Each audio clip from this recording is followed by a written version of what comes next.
The Nuclear Bomb in Your Backyard by Humongous. Folks living in either Faro or Goldsboro, North Carolina, can take the above title literally. Think the U.S. has never been under a nuclear attack? Think again. The year was 1961. The Cuban Missile Crisis was 20 months from exploding into an international incident. Vigilant regarding a potential Soviet strike, America failed to protect its shores against its own worst enemy, itself. Operation Chrome Dome kept B-52s equipped with live thermonuclear weapons flying above the continental U.S. on a constant basis. These bombers made unsuspecting Americans vulnerable to accidental nuclear attack by their own military 365 days a year. Perpetually sustaining a plane in the air will, in time, wear that aircraft down.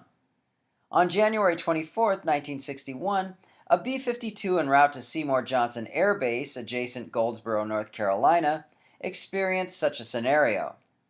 Sometime after midnight, fire broke out in the plane's fuselage, when metal exhaustion sparked seepage in one of the bomber's fuel tanks. 3 of the crew perished in their attempts to escape before the plane combusted. Separating from the aircraft, a pair of Mark 39 thermonuclear explosives hurtled toward the ground. Although both devices came equipped with parachutes, only one of these safety apparatuses deployed.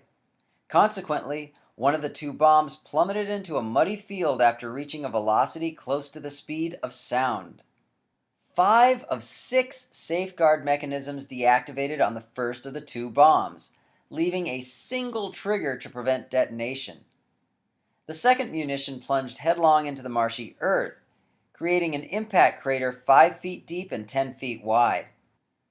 The military retrieved the former device and rummaged for the latter, which was beneath swampy soil, perhaps moments from detonating.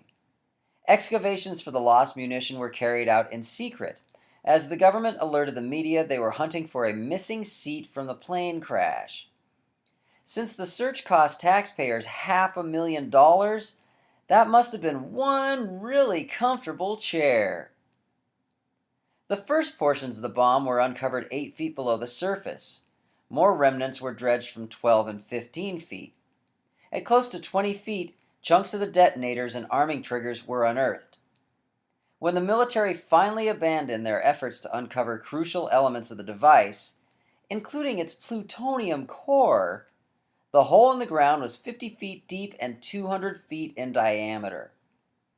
The pit was refilled in attempts to conceal what horror still awaits beneath.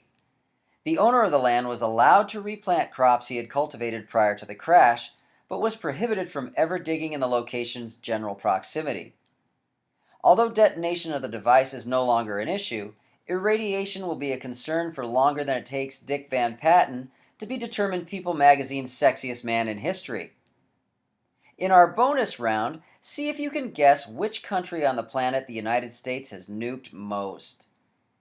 If you concluded itself, you'd be correct and win a free lifetime supply of radioactive fallout.